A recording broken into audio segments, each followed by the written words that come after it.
Bismillahirrahmanirrahim. Assalamualaikum warahmatullahi wabarakatuh.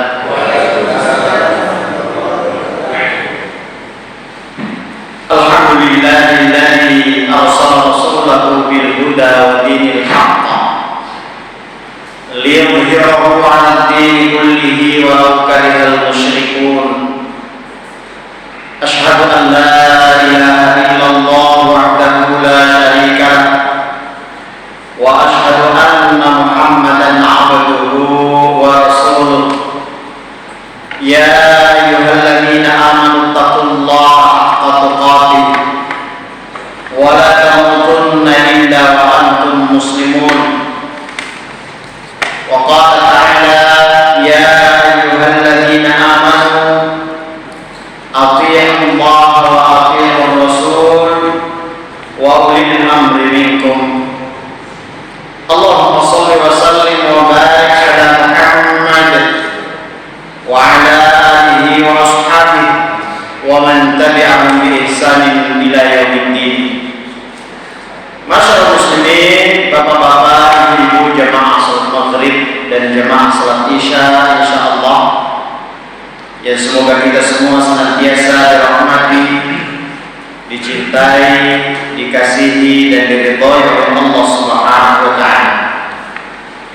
Di kesempatan yang penuh dengan keberkahan ini, patut kiranya kita kembali mengucap syukur kepada Allah Subhanahu wa taala atas segala nikmat yang telah dilimpahkan pada kita semuanya, sehingga alhamdulillah di malam hari ini Allah Subhanahu wa taala takdirkan kita untuk hadir kembali di majelis ini dalam keadaan sehat walafiat untuk melanjutkan kajian kita dalam kitab Riyadhus Shalihin, kitab yang disusun oleh seorang ulama besar bermadzhab Syafi'i, yaitu Al-Imam An-Nawawi Asy-Syafi'i rahimahullahu taala.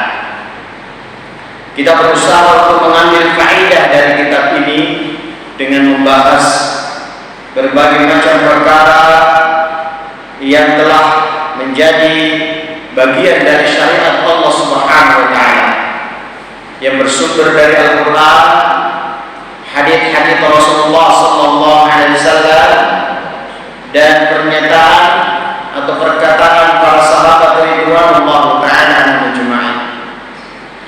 Maka tentu kita semuanya berusaha untuk selalu menjalankan dan menegakkan apa-apa yang kita pahami di dalam ajaran agama yang mulia ini sekuat kemampuan kita, dengan mencontoh apa-apa yang telah diajarkan oleh baginda Rasulullah sallallahu alaihi wasallam. Saudara-saudara yang dirahmati oleh Allah Subhanahu wa taala, sebagaimana yang panjenengan semua sudah pahami bahwa Rasulullah sallallahu alaihi wasallam setelah diangkat menjadi rasul dan diperintahkan oleh Allah untuk berdakwah kepada umat manusia, maka sejak saat itu Rasulullah tidak pernah berhenti untuk mengajarkan, mendakwahkan kepada umat manusia berkaitan dengan perintah-perintah Allah Subhanahu wa taala dan syariatnya, baik yang berhubungan dengan akidah, keyakinan, tauhid, berkaitan dengan kaifiyah atau tata cara ibadah, berkaitan dengan akhlak-akhlak yang mulia, dan juga berkaitan dengan muamalah, yaitu hubungan antara sesama manusia. Tidaklah Rasulullah sallallahu alaihi wasallam diwafatkan oleh Allah, meninggalkan dunia ini, kecuali semua yang mendekatkan kepada kebaikan dalam kehidupan dunia, lebih-lebih nanti dalam kehidupan akhirat, kecuali Rasulullah telah ajarkan, Rasulullah telah terangkan, Rasulullah sallallahu alaihi wasallam telah ajarkan kepada umat. Begitu sebaliknya, tidaklah sesuatu itu bisa menjatuhkan kita kepada kesengsaraan, penderitaan dan kehinaan dalam kehidupan dunia dan akhirat kecuali Rasulullah juga sudah terangkan, sudah ajarkan. Maka dengan pengajaran Rasulullah SAW, para sahabat ridwanullah ta'ala ajmain yang dididik langsung oleh Rasulullah, tumbuhlah karakter-karakter manusia terbaik. Karakter-karakter manusia terbaik. Oleh sebabnya Rasulullah mempersaksikan, khairun nasi qarni thumma alladhina yalunahum thumma alladhina yalunahum. Sebaik-baik manusia atau sebaik-baik generasi adalah manusia yang hidup di zamanku. Siapa yang hidup di zaman Rasulullah? Para sahabat. Tsumma alladziina yalunahum, kemudian setelah itu yang mengikuti mereka, yaitu mengikuti para sahabat. Dengan kata lain, murid-muridnya siapa? Murid-muridnya sahabat yang dikenal dengan tabi'in. Tabi'in itu artinya pengikut. Tsumma alladziina yalunahum, kemudian yang mengikuti mereka. Ya, generasi setelah tabi'in yang dikenal dengan tabi'ut.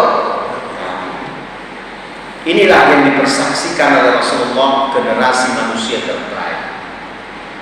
Maka kita lihat dalam sejarah, ya, kehidupan para sahabat ditulis dalam kitab-kitab sirah, kitab-kitab sejarah, karakter-karakter manusia terbaik. Ada yang betul-betul kuat dalam ibadah kepada Allah Subhanahu wa taala.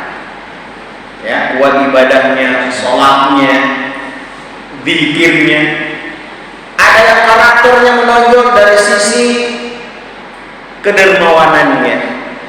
Ya, ketika dia diberi oleh Allah harta, dia infakkan harta itu di jalan Allah Subhanahu. Ada yang menonjol dari sisi keberaniannya di medan peperangan. Ada yang menonjol dari sisi ilmunya, hafalannya terhadap Al-Quran dan Al-Hadis dan lain-lain.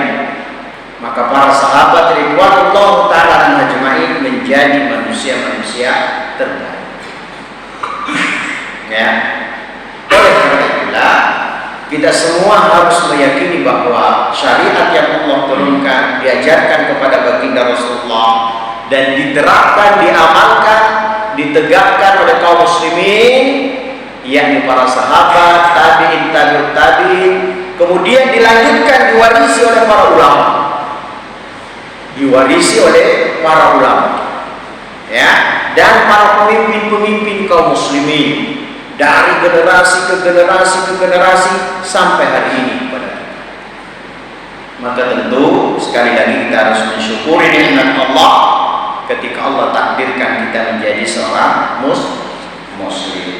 Baik, Bapak Ibu sekalian, salah satu di antara ajaran Islam yang menunjukkan tentang kesempurnaan Islam itu adalah berkaitan dengan kepemimpinan. Di kitab Riyadhus Shalihin ini di bab yang ke-80. Bab yang ke-80. Bawa kitabnya silakan lihat di bab yang ke-8. Berkaitan dengan kepemimpinan. Mungkin ada sebagian orang bertanya, Ustaz, apa hubungannya kepemimpinan dengan Islam? Maka kita katakan hubungan antara Islam dan kepemimpinan itu sangat erat. Perhatian syariat Islam terhadap kepemimpinan itu sangat besar. Ya, diisyaratkan dengan ayat yang saya bacakan tadi.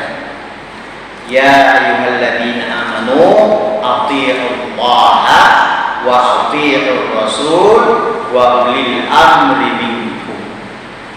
Surat Al-Maidah ayat 59 kalau tidak salah itu. Ya, An-Nisa, bukan Al-Maidah. An-Nisa ayat 59. Al-Maidah ayat 55 dan An-Nisa tadi ayat 59. Itu berkaitan dengan kepemimpinan. Wahai orang-orang yang beriman, kata Allah Subhanahu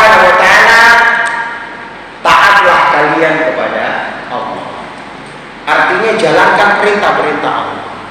Laksanakan perintahnya, jauhi larangannya, kerjakan apa yang disyariatkan oleh Allah Subhanahu wa taala. Ini perintah. Kepada siapa? Orang-orang beriman. Taatlah kalian kepada Allah. Dan diulang kata taat itu kepada siapa? Kepada Rasul. Wa atiiur Rasul, dan taatlah kalian kepada Rasul. Di sini ada isyarat bahwa ketaatan kepada Allah itu mutlak. Ketaatan kepada Rasul juga mutlak. Wa ulil amri minkum, dan ulil amri di antara kalian. Kata ulil amri tidak didahului dengan ati'u. Tidak ada ati'u ulil amri minkum. Tidak. Artinya apa? Ketaatan kepada ulil amri itu syarat dan ketentuan berlaku. Ya, syarat dan ketentuan berlaku. Artinya apa? Ketaatan kepada ulil amri memiliki syarat. Ya, ketaatan kepada ulil amri selama tidak menyelisihi ketaatan kepada Allah dan Rasul. Nanti ada penjelasan. Jadi dalam kepemimpinan dalam Islam itu ternyata diisyaratkan dalam ayat ini dan ayat yang lain, dan juga dalam hadis Rasulullah SAW. Nah, coba kita lihat kesempurnaan ajaran Islam. Jangankan urusan besar berkaitan dengan kepemimpinan yang mengatur maslahat hidup manusia, masyarakat yang banyak. Bahkan urusan yang sangat pribadi itu ada aturannya dalam Islam.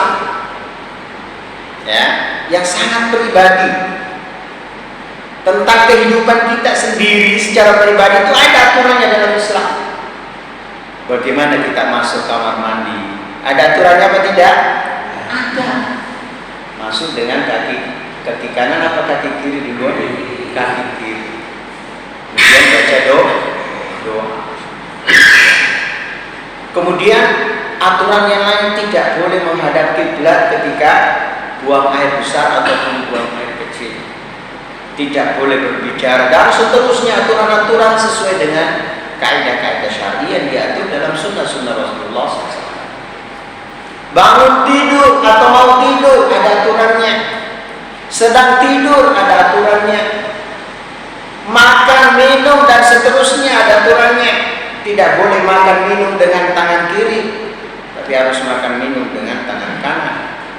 Dan seterusnya. Ini urusan yang sangat pribadi. Ada aturannya. Konon lagi urusan besar, yaitu berkaitan dengan apa tadi? Kepemimpinan. Urusan manusia banyak, tentu jelas tegas aturannya dengan syariat agama. Ya. Nah, inilah salah satu di antara bentuk kesempurnaan ajaran Islam. Ada sebuah hadis Rasulullah SAW berkaitan dengan bab ini, yaitu kepemimpinan, yakni diriwayatkan secara marfu' dari sahabat yang mulia Abu Hurairah radhiyallahu taala anhu dan Abu Sa'id Al-Khudri radhiyallahu taala, diriwayatkan secara marfu'. Ya, bahwa Rasulullah sallallahu alaihi wasallam pernah bersabda, ya, apabila 3 orang keluar rumah untuk melakukan safar, ya, hendaklah ditunjuk salah seorang pemimpin di antara mereka, seorang amir. Ya, fal yu'ammiru ahaduhum, hendaklah salah seorang ditunjuk sebagai pemimpin bagi mereka. Ini 3 orang. Konon lagi 10 orang, 20 orang, 100 orang, 1000 orang, jutaan orang dalam sebuah bangsa butuh pemimpin apa tidak? Lebih butuh. Ya, makanya ketika Rasulullah SAW wafat, maka pertama kali yang diributkan oleh para sahabat, ribut dalam pengertian bukan berkelahi, bukan ini, tapi maksudnya yang pertama kali diurus itu adalah siapa jadi pemimpin setelah wafatnya Rasul. siapa yang jadi pemimpin? Karena ini sangat besar ya pengaruhnya, maslahatnya. Dan kita lihat semuanya, apapun dalam kehidupan ini, bergabung 2-3 orang dalam sebuah ya kerjasama, kalau tidak ada pemimpin di antara mereka, tidak akan berjalan dengan baik. Ya, alhamdulillah misalnya masjid ini ada takmir, ada ketua takmir dan pengurusnya, berjalan kegiatan bangunan, kegiatan taklim, semuanya ibadah dan sebagainya. Di tingkat RT, di tingkat RW, semuanya. Kalau tidak ada pemimpin, ya tidak akan berjalan dengan baik urusan tersebut. Ya, maka dalam Islam sekali lagi bahwa urusan kepemimpinan itu sangat penting. Ya, namun kita harus yakini juga bahwa dalam Islam ada kaidah-kaidah yang harus dipatuhi. Ada kaidah-kaidah yang harus diikuti dan ditegakkan dan dijalankan jika kita menginginkan kepemimpinan itu berjalan dengan baik. Salah satu di antara kaidah penting itu adalah bahwa kepemimpinan dalam Islam itu adalah dalam rangka melanjutkan dan melanggengkan risalah kenabian. Ini kita bicara Islam, bukan bicara dengan ideologi-ideologi atau yang lain, bukan. Kita bicara tentang Islam. Ya, jangan dianggap oh ini apa menentang negara. Bukan, kita bicara tentang Islam. Kalau kita bicara tentang Islam, maka kepemimpinan dalam Islam adalah dalam rangka melanggengkan atau melanjutkan risalah kenabian. Seorang ulama besar bernama Al-Imam Al-Mawardi dalam kitabnya Al-Ahkam As-Sultaniyah pernah berkata, ya, ini Imam Al-Mawardi ini mengarang sebuah kitab namanya Al-Ahkam As-Sultaniyah, prinsip-prinsip dalam menegakkan kepemimpinan. Ya, saya punya PDF-nya dan itu sangat bagus kitab itu. Beliau pernah berkata, al-imamatu mawdu'atun li khilafatin nubuwah. Kepemimpinan dalam Islam itu ditegakkan dalam rangka melanggengkan, melanjutkan ya risalah kenabian. Makanya kita baca sejarah kehidupan manusia, bukan sejarah kehidupan bangsa, kehidupan manusia. Dan sejarah ini direkam oleh Allah dalam Al-Quran.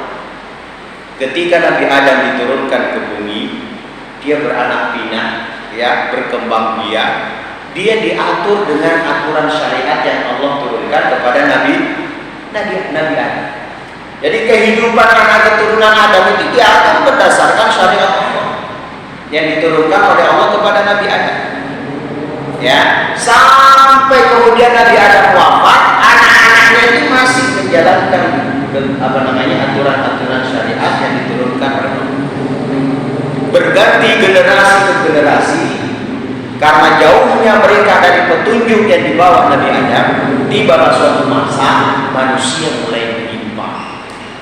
Apalagi iblis sejak awal kan memang niatnya, tujuannya untuk menggelincirkan Bani Adam. Ya, kalau perkara-perkara misalnya maksiat, ada perzinahan, ada pembunuhan, itu biasa. Tapi kalau urusan tauhid itu berjalan dari generasi ke generasi. Sampailah tiba masanya umatnya Nabi Nuh. Ya, yang tadinya itu bertauhid, menyembah, beribadah kepada Allah, mereka mulai digelincirkan oleh syaitan, digelincirkan oleh iblis. Ya, mereka menyembah berhalanya atau patungnya orang-orang soleh di kalangan mereka. Saya sudah pernah ceritakan kisah mulai terjadinya kesyirikan di antara anak keturunan Adam pada kaumnya. Nah, ketika manusia mulai menyimpang dari kebenaran, dari tauhid, Allah Subhanahu wa taala mengutus Nabi Nuh. Nabi Nuh berdakwah selama 950 tahun. Pengikutnya 10.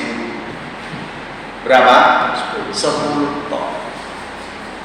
Ya, kata para ulama tidak lebih dari 10 yang mengikuti Nabi Nuh. Yang lain tetap dalam pendiriannya melakukan kesyirikan, beribadah kepada berhala.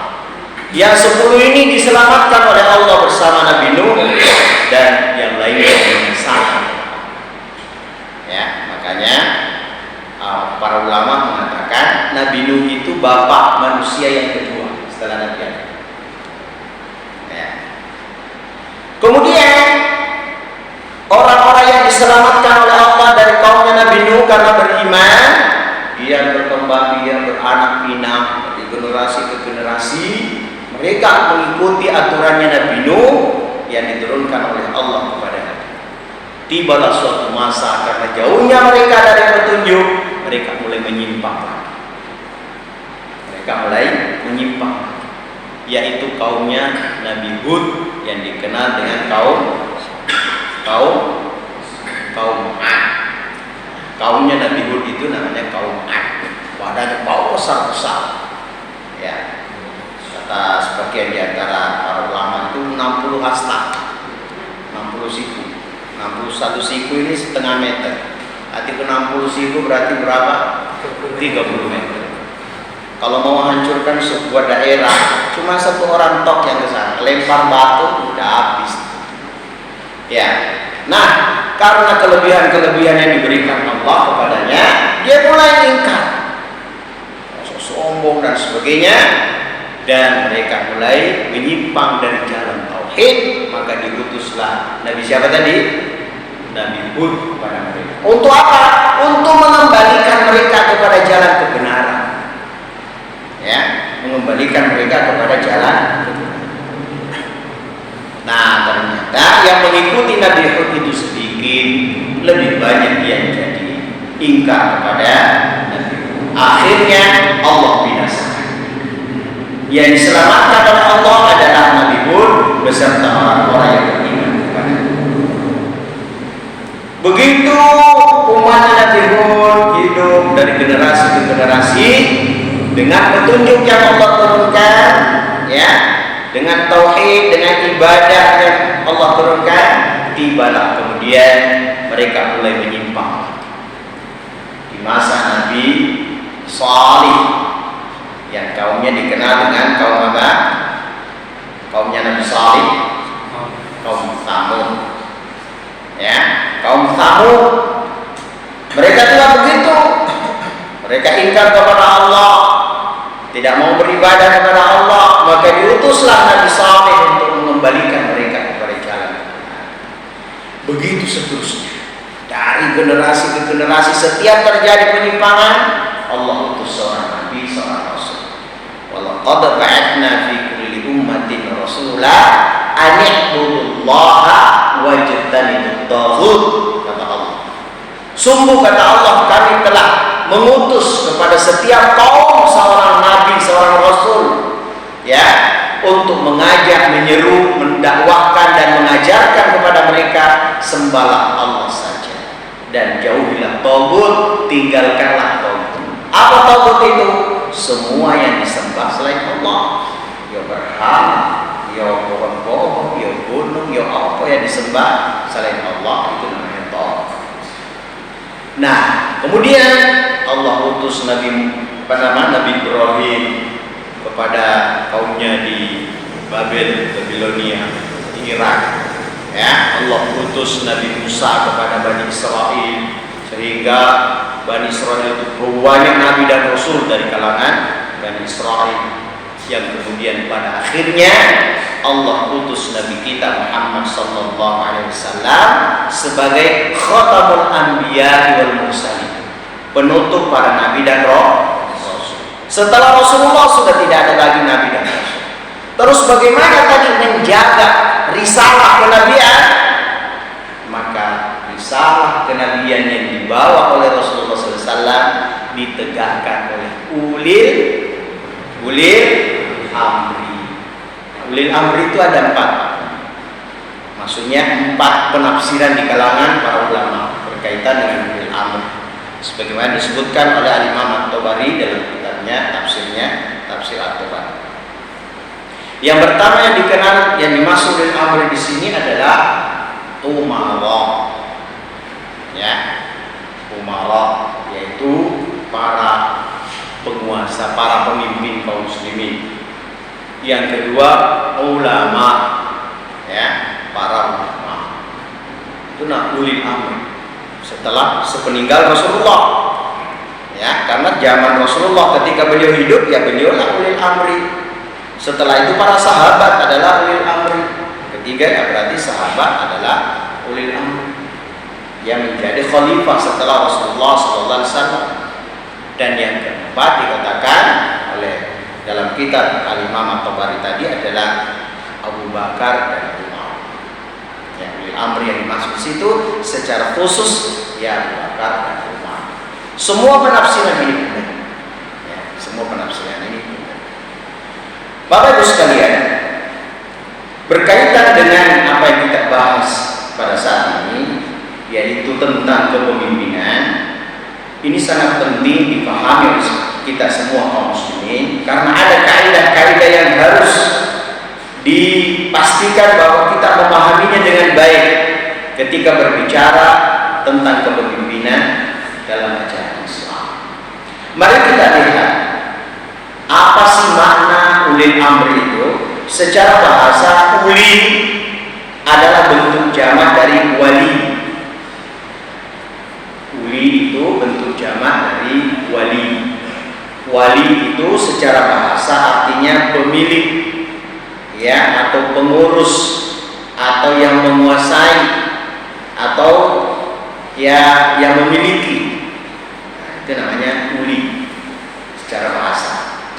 Adapun al-amri atau al-amru maksudnya di situ adalah perintah. Amr itu artinya perintah atau urusan. Amr itu artinya urusan. Jadi ulil amri artinya yang memiliki urusan atau pemilik urusan atau penguasa yang menguasai urusan. Jadi secara bahasa itu. Nah, secara istilah adalah seseorang atau sekelompok orang yang diberikan wewenang dan amanah untuk mengurusi urusan manusia dalam sebuah masyarakat. Itu namanya ulil amri. Jadi ada seseorang atau beberapa orang atau sekelompok orang yang disepakati, ya, untuk mengurusi urusan manusia dalam sebuah masyarakat. Dan urusan manusia itu tidak terlepas dari dua hal, urusan dunia dan urusan akhirat. Urusan dunia, kehidupan sehari-hari, dan urusan agama atau urusan akhirat. Maka tidak bisa dilepaskan dari dua ini. Itulah sebabnya tadi, ya, para ulama menyimpulkan bahwa kalau bicara soal urusan ulil amri, maka tidak bisa dilepaskan dari yang namanya pengumarah atau penguasa. Penguasa inilah yang melakukan peraturan-peraturan, ya, peraturan-peraturan, kemudian memberikan punishment atau hukuman kepada pelanggar-pelanggar peraturan. Ini pekerjaannya siapa? Penguasa atau umarah. Adapun ulama yang memberikan fatwa berkaitan dengan ilmu yang dia dapatkan, yang dia sarikan dari kitab Allah dan sunnah Rasul yang mulia sallallahu alaihi wasallam, dari syariat. Ini kewajibannya ulama. Nah, kewajiban ulama mengeluarkan, ya, ketentuan-ketentuan berkaitan dengan syariat Allah. Kemudian para penguasa yang melakukan keputusan, ya, keputusan pengadilan, kemudian mengeksekusi sebuah hukuman kepada yang melanggar sebuah aturan tersebut. Nah, ini makna dari ulil amri. Baik, ada beberapa hadis berkaitan dengan ketaatan kepada ulil amri. Nah, sebelum masuk ke situ, kita semua tentu mengapresiasi bangsa kita, bangsa Indonesia, telah memilih pemimpin-pemimpin yang diharapkan bisa memimpin kita, mengatur urusan kita, urusan dunia dan urusan akhirat kita, agar kehidupan masyarakat bisa berjalan dengan damai, aman, tenteram, setiap orang bisa menjalankan hak-hak dan kewajibannya, ya, tanpa ada sebuah gangguan dan sebagainya. Ya, kita perlu memberikan apresiasi. Terlepas dari siapapun yang Allah Subhanahu wa Ta'ala nanti takdirkan menjadi pemimpin kita. Apakah yang kita pilih, yang kita yakini bahwa orang ini orang yang terbaik yang saya pilih, ataukah nanti ditakdirkan oleh bukan yang kita pilih, maka sikap terbaik bagi kita adalah tetap menerima takdir Allah tersebut dengan berusaha untuk mentaati pemimpin dalam perkara yang ma'ruf. Mentaati pemimpin dalam perkara yang ma'ruf, yang tidak melanggar aturan syariat Allah Subhanahu wa Ta'ala. Sebagaimana hadits Rasulullah SAW yang masyhur, Rasulullah pernah bersabda, la ta'ata li makhluqin bi ma'siyatil khaliq. Tidak ada ketaatan kepada makhluk. Makhluk di sini maksudnya manusia. Tidak ada ketaatan kepada seseorang siapapun, ya, bi ma'siyatil khaliq, dengan memaksiati atau mendurhakai al-khaliq, yaitu Allah Subhanahu wa Ta'ala. Ya, inna ta'atu lil ma'ruf. Ketaatan itu adalah hanya pada perkara yang ma'ruf, ya, yang tidak melanggar aturan-aturan syariat Allah Subhanahu wa Ta'ala. Ada sebuah hadis yang lain, Rasulullah pernah bersabda dalam sebuah hadis yang diriwayatkan oleh Al-Bukhari dan Muslim dari sahabat yang mulia Abu Hurairah radhiyallahu ta'ala anhu. Rasulullah pernah bersabda, man ata'ani faqad ata'a Allah. Barang siapa yang mentaatiku, maksudnya itu mentaati yang melaksanakan perintah-perintah Rasulullah SAW, maka sungguh dia telah mentaati Allah. Jadi ketaatan kita kepada Rasul itu adalah ketaatan kita kepada Allah Subhanahu. Wa man ya'sini faqad asallah. Siapa yang bermaksiat, mendurhakai aku, sungguh dia mendurhakai Allah Subhanahu. Wa man yuti'il amira faqad ata'ani. Barang siapa yang mentaati amir, pemimpin, ya, atau ulil amri, sungguh dia telah mentaati. Wa man ya'sil amira, barang siapa yang mendurhakai amir, faqad asani, sungguh dia juga telah mendurhakai aku.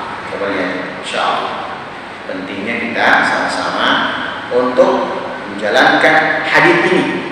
Ini hadis sahih, ya, hadis yang sahih yang keluar dari lisannya Nabi kita yang kita sayangi, yang kita cintai, Rasulullah SAW, bahwa ketaatan kita kepada amir, kepada pemimpin dalam perkara yang ma'ruf, maka itu sungguh adalah ketaatan kepada Rasulullah, dan ketaatan kepada Rasulullah adalah ketaatan kepada Allah. Begitu sebaliknya, durhaka kepada amir sesungguhnya adalah durhaka kepada Rasul dan durhaka kepada Allah Subhanahu wa Ta'ala. Kemudian dalam sebuah hadis yang lain diriwayatkan oleh Tirmidzi, ya, dari sahabat yang mulia Abu Umamah Al-Ajli Al-Bahili radhiyallahu ta'ala anhu, ia pernah mendengar Rasulullah sallallahu alaihi wasallam berkhutbah saat haji wada. Saat haji wada Rasulullah berkhutbah, diriwayatkan oleh sahabat Abu Umamah Al-Bahili. Rasulullah bersabda, ittaqullaha rabbakum, bertakwalah kalian kepada Rabbmu, yakni Allah Subhanahu wa Ta'ala. Wasallu khamsakum, dan sholatlah kalian yang 5 kali. Yang pertama diperintahkan takwa, yang kedua diperintahkan untuk sholat. Wasumu syahrakum, dan hendaklah kalian berpuasa di bulannya, yaitu bulan Ramadan. Kurang berapa hari? 20 hari lagi kita masuk Ramadan. Wa atu zakata amwalikum, dan tunaikanlah zakat hartamu.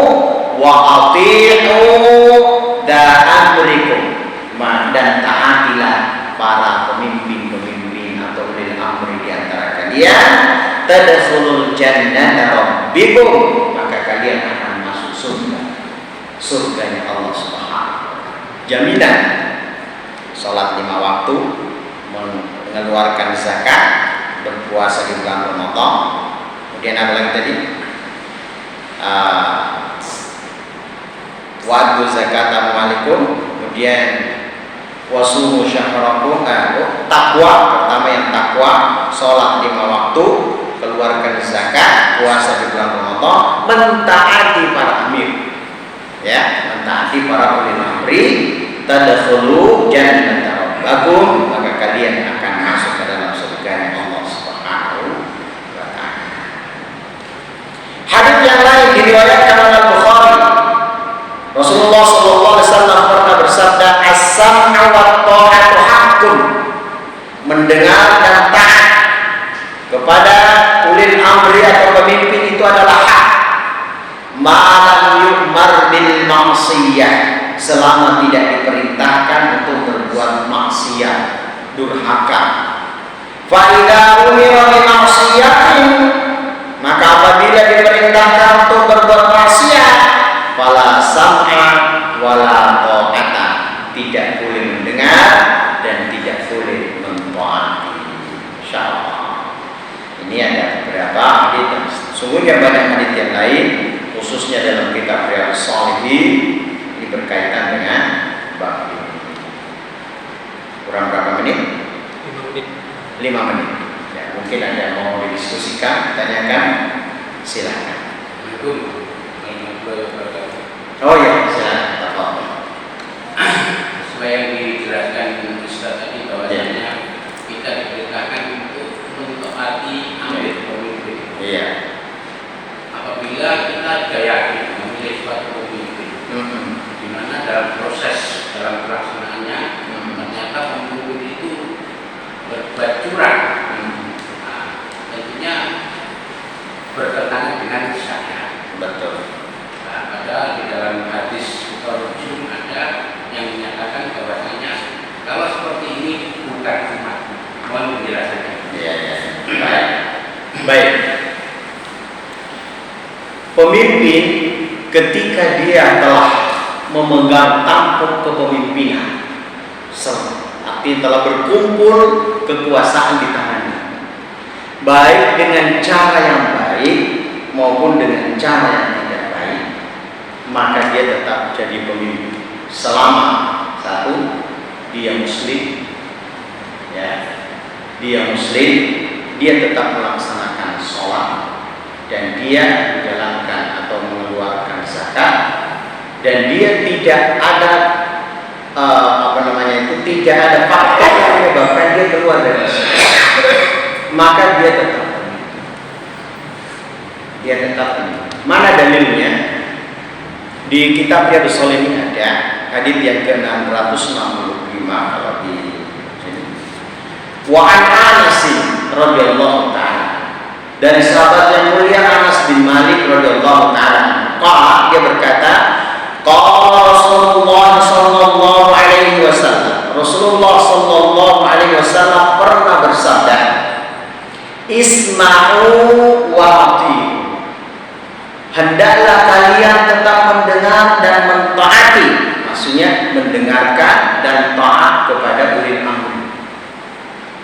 Wa in istu'mila 'alaikum 'abdun khabasyiyyun, walaupun yang menjadi pemimpin kalian adalah abdun khabasyiyyun, budak Habsyi. Nah, perhatikan ini kaidah penting, Pak. Jangan sampai kita keliru di sini. Seorang budak itu tidak boleh jadi pemimpin. Seorang budak tidak boleh jadi pemimpin. Kenapa? Oh, badannya sendiri bukan miliknya. Badannya itu milik siapa? Milik tuannya. Jadi dia tidak berhak untuk menjadi seorang pemimpin.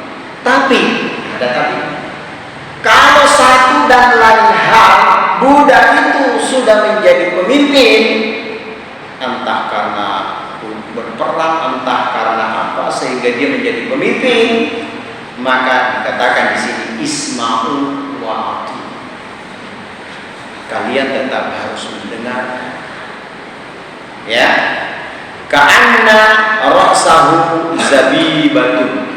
Digambarkan budak Habsyi tadi itu hitam legam sampai kepalanya itu kayak ada kismis karena hitamnya, ya, dan dia budak.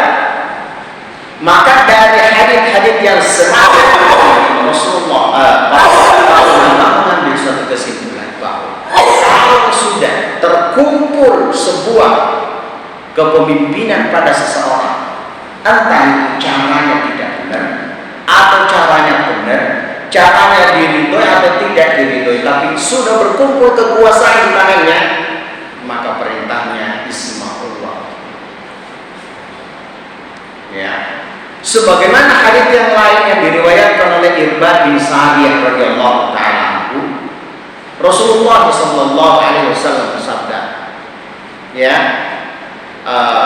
alaikum bisunnati wa sunnatil khulafa'ir rasyidin, tamassaku biha wa adu 'alaiha bukan. Rasulullah SAW pernah bersabda, digambarkan oleh seorang sahabat yang mulia, Irbad bin Sa'diyah. Sahabat yang mulia ini menggambarkan, wa'adana Rasulullah sallallahu alaihi wasallam mau'izatul balighatun wajilat minhal qulub wa darafat minhal qulub. Wa qala ya Rasulullah ka'annaha mau'izatul muwaddin wa usina. Maka Rasulullah SAW berceramah atau memberi wasiat, dan wasiat itu sangat menyentuh hati sampai menetes air mata, bergetar hati-hati para sahabat. Sahabat berkata, ya Rasulullah, seolah-olah ini nasihat perpisahan, maka berwasiatlah engkau kepada kami. Maka Rasulullah menyatakan, fa'ausini. Maka Rasulullah SAW mewasiatkan kepada para sahabat dan kita seluruh kaum muslimin, usikum bitaqwallahi was-sam'i wat-tha'ah. Aku wasiatkan kepada kalian untuk selalu tetap bertakwa kepada Allah, mendengar dan patuh. Mendengar dan patuh kepada siapa? Kepada pemimpin, ya, para penguasa. Wa in ta'ammar 'alaikum 'abdun khabasyi, walaupun yang menjadi pemimpin kalian adalah seorang hamba budak Habsyi. Ya. Jadi di sini hadis ini satu hadis tadi yang saya bacakan dari Anas, dan itu hadis yang lain Irbad bin Sa'diyah. Dua-duanya memerintahkan untuk tetap taat kepada pemimpin walaupun dia budak. Ya, walaupun dia budak. Padahal budak itu tidak boleh jadi pemimpin. Tapi kalau satu dan lain hal kemudian dia kemudian menjadi pemimpin, berkumpul kekuasaan di tangannya, kita tetap diperintah untuk as-sam' wa ta'ah, kecuali diperintahkan untuk berbuat dosa, maksiat, fala ta'atan makhluqin bi maksiatil khaliq. Tidak boleh mentaati, ya, dalam rangka bermaksiat kepada Allah Subhanahu. Ini kaidah. Maka ini kaidah yang dipegang oleh Ahlus Sunnah dari generasi ke generasi. Makanya jangan lihat Al-Imam Ahmad bin Hanbal radhiyallahu ta'ala, di masanya penguasa waktu itu melakukan sebuah kekeliruan pendapat yang Masya Allah itu sedikit lagi bisa dikatakan keluar dari Islam. Apa itu? Mereka mengatakan bahwa Al-Quran itu makhluk. Al-Quran itu makhluk.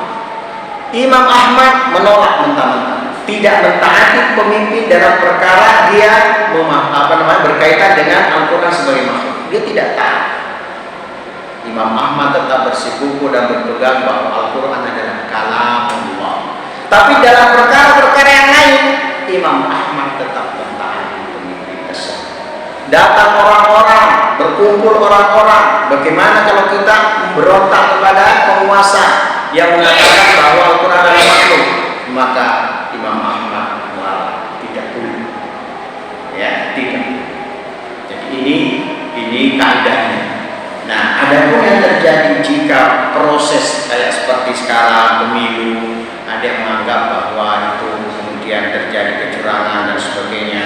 Kalau saatnya nanti keputusan keputusan bulat sudah diambil, siapapun entah nomor 1, nomor 2, nomor 3, kemudian telah terkumpul keputusan tersebut dan menjadi pemimpin kita, maka kewajiban kita adalah menaatinya dalam perkara yang ma'ruf. Sekali lagi, perkara yang ma'ruf. Tidak boleh kemudian memberontak, ya, menentang sampai kemudian terjadi perselisihan, permusuhan, pertumpahan darah. Tidak boleh. Kalau kita punya kemampuan memberi nasihat, masukan, oke, boleh kita mau. Tapi kalau sampai kemudian menjatuhkan, memberontak dan sebagainya, ini jalan yang ditempuh oleh Ahlus Sunnah wal Jamaah. Itu mudah-mudahan jadi kemudian barokah. Kita cukupkan sampai di sini. Dan ini masih banyak hadis berkaitan dengan bab ini. Semoga yang sedikit ini menjadi kemudian barokah dan manfaat di dunia akhirah. Kita tutup dengan majelis subhanallah wa bihamdika. Asyhadu an la ilaha illa anta astaghfiruka wa atubu ilaik. Assalamualaikum warahmatullahi wabarakatuh. Waalaikumsalam.